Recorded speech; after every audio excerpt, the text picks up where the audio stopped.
Revista Espírita, fevereiro de 1858. A floresta de Dodona e a estátua de Menon.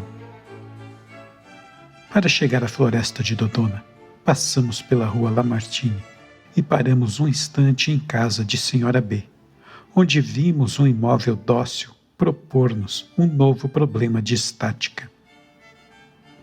Os assistentes, em qualquer número, colocavam-se em volta da mesa em questão, numa ordem também qualquer, pois ali nem há número nem lugares cabalísticos. As mãos apoiam-se à borda da mesa. Mentalmente, ou em voz alta, fazem apelo aos espíritos que costumam vir ao seu convite. É conhecida nossa opinião a respeito desse gênero de espíritos. A razão porque os tratamos um tanto sem cerimônia. 4 ou 5 minutos apenas são decorridos e um ruído claro de toque-toque se faz ouvir na mesa, por vezes bastante forte, a ponto de ser ouvido na sala vizinha. Repete-se tanto tempo e tantas vezes quanto se queira.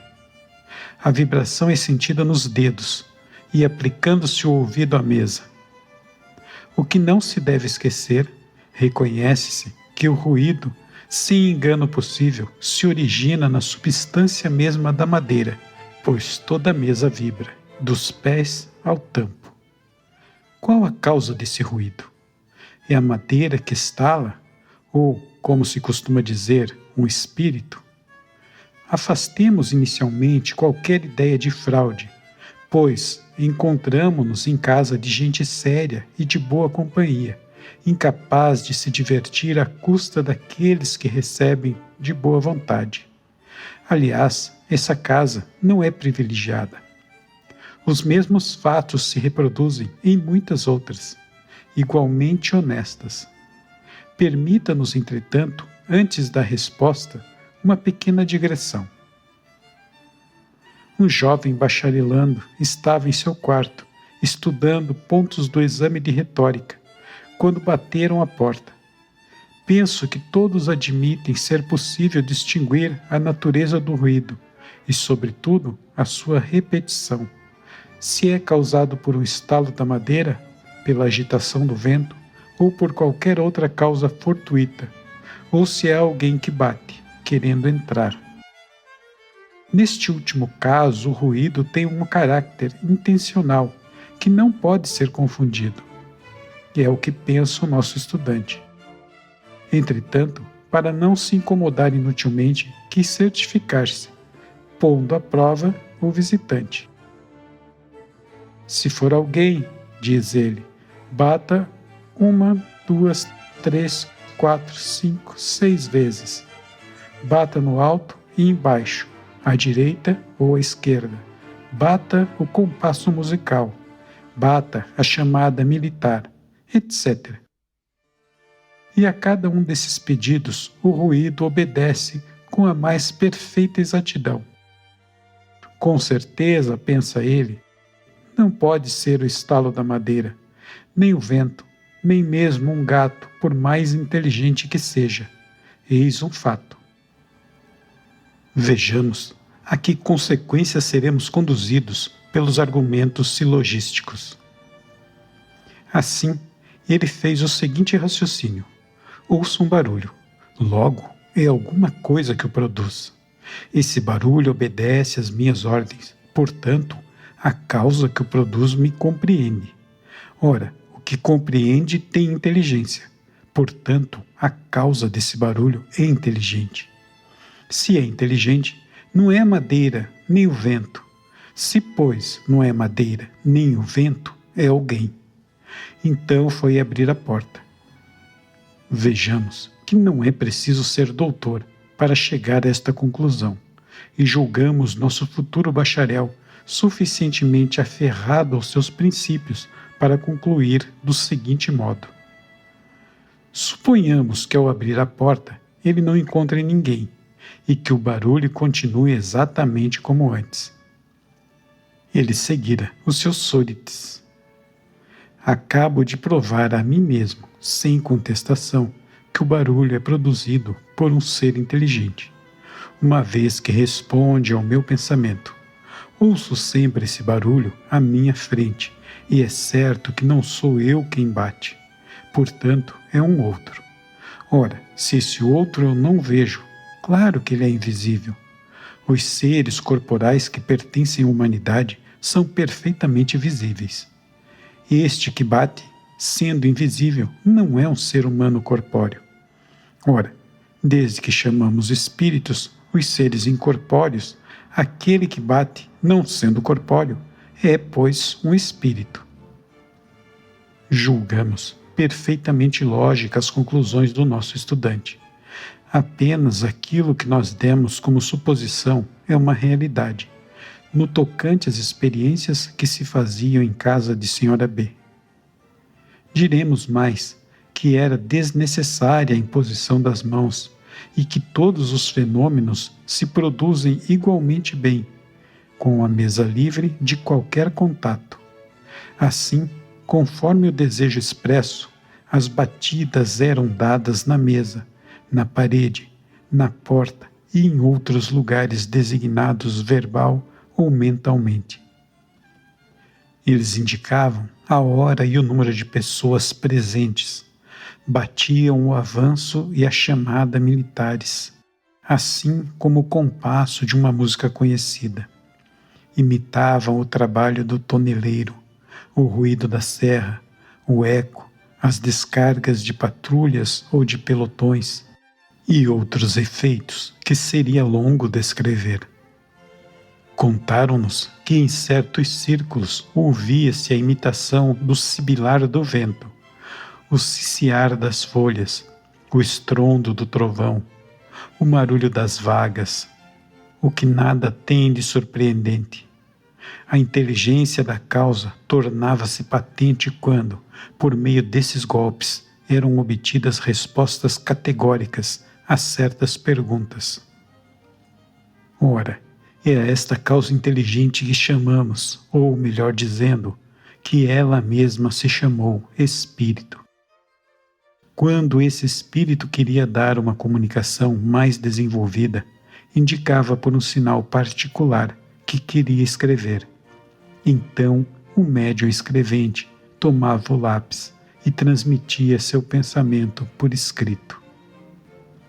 Entre os assistentes, não falando dos que estavam em volta da mesa, mas de todas as pessoas que enchiam o salão, havia incrédulos autênticos, meio crentes e crentes fervorosos, que, como se sabe, constituem uma mistura pouco favorável.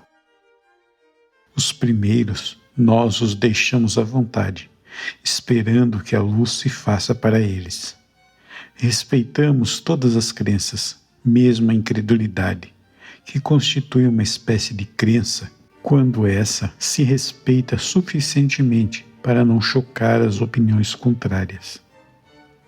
Assim, pois, não diremos que suas observações sejam destituídas de utilidade. Seu raciocínio, muito menos prolixo que o do nosso estudante, geralmente pode ser assim resumido. Eu não creio em espíritos, portanto, não podem ser espíritos, e como não são espíritos, é um truque. Tal suposição os leva a admitir que a mesa teria um mecanismo à maneira de Robert Hutton. Nossa resposta a isso é muito simples. Primeiro, seria preciso que todas as mesas e todos os móveis tivessem mecanismos, uma vez que não os há privilegiados. Segundo, não se conhece qualquer mecanismo suficientemente engenhoso para produzir à vontade todos os efeitos que acabamos de descrever. Em terceiro lugar, seria necessário que a Sra. B. tivesse preparado propositalmente paredes e portas de seu apartamento, o que é pouco provável. Em quarto lugar, enfim, teria sido necessário preparar ainda as mesas, as portas, as paredes de todas as casas onde semelhantes fenômenos se produzem diariamente, o que também não é de presumir-se. porque então seria conhecido o hábil construtor de tantas maravilhas. Os meio-crentes admitem todos os fenômenos, mas estão indecisos quanto à sua causa. Nós os mandamos de volta aos argumentos do nosso futuro bacharel. Os crentes apresentam 3 nuances bem características. Os que nas experiências não veem mais que um divertimento e um passatempo, e cuja admiração se traduz por estas e outras expressões. É admirável, é singular, é engraçado, mas não vão além disso. A seguir vêm os sérios, instruídos, observadores, a quem nenhum detalhe escapa e para os quais as menores coisas constituem material para estudo. Vêm, por fim, os ultracrentes, se assim os podemos chamar, ou, melhor dito, os de crença cega, que podem ser censurados por seu excesso de credulidade, desde que sua fé não é suficientemente esclarecida. Têm uma tal confiança nos espíritos que lhes admitem um completo conhecimento e, sobretudo, a presciência. Assim, é de boa fé que fazem perguntas sobre todos os assuntos, sem pensar que teriam tido as mesmas respostas do primeiro cartomante a quem pagassem. Para esses, a mesa falante não é objeto de estudo e de observação, é um oráculo. Contra isso, há apenas a forma trivial e os seus usos vulgares. Mas se a madeira de que ela é feita, em vez de ser trabalhada para as necessidades domésticas, estivesse de pé, teríamos uma árvore falante. Se nela fosse esculpida uma estátua, teríamos um ídolo, ante o qual viriam prostrar-se as pessoas crédulas. Agora, transponhamos os mares e 25 séculos, transportando-nos ao pé do Monte Taurus, no Épiro. Ali encontraremos a floresta sagrada, cujos carvalhos proferiam oráculos. Acrescentemos o prestígio do culto e a pompa das cerimônias religiosas e facilmente teremos a explicação da veneração de um povo ignorante e crédulo, incapaz de ver a realidade através de tantos meios de fascinação. A madeira não é a única substância que pode servir de veículo à manifestação dos espíritos batedores. Vimo-la produzir-se em muros e, por conseguinte, na pedra.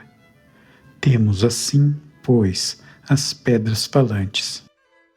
Se essas pedras representam um personagem sagrado, temos a estátua de Menon, ou a de Júpiter Amon, proferindo oráculos como as árvores de Dodona. É verdade que a história não nos diz que esses oráculos eram proferidos por pancadas, como em nossos dias. Na floresta de Dodona, era pelo sibilar do vento através das árvores, pelo ciciar das folhas ou pelo murmúrio da fonte que brotava ao pé do sagrado carvalho de Júpiter. Disse que a estátua de Menon emitia sons melodiosos aos primeiros raios do sol, mas também nos diz a história, como teremos oportunidade de demonstrar, que os antigos conheciam perfeitamente os fenômenos atribuídos aos espíritos batedores. Ninguém duvide que nisso esteja o primeiro de sua crença na existência de seres animados nas árvores, nas pedras, nas águas, etc. Mas, desde que tal gênero de manifestação foi explorado, as batidas já não bastavam.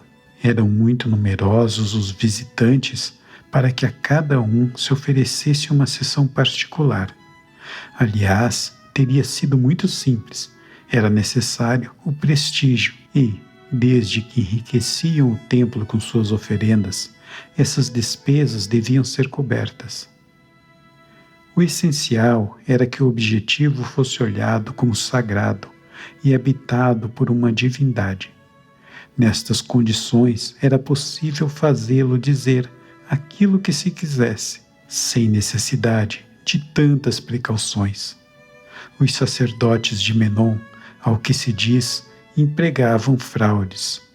A estátua era oca e os sons que emitia eram produzidos por processos acústicos. Isso é possível e mesmo provável. Os próprios espíritos batedores, que em geral são menos escrupulosos que os outros, não estão sempre, como já o dissemos, à disposição do primeiro que chega. Eles têm sua vontade, suas ocupações, suas susceptibilidades, e nem uns nem outros gostam de ser explorados pela cupidez. Que descrédito para os sacerdotes se o seu ídolo não falasse convenientemente. Também era necessário suprir o seu silêncio e, se fosse necessário, dar uma ajuda. Aliás, era muito mais cômodo não ter tantas apoquentações, bastando formular a resposta conforme as circunstâncias. O que vemos hoje prova que, apesar de tudo isso, as crenças antigas tinham por princípio o conhecimento das manifestações espíritas, a razão porque dissemos que o espiritismo moderno não é o despertar da antiguidade, mas da antiguidade esclarecida pelas luzes da civilização e da realidade.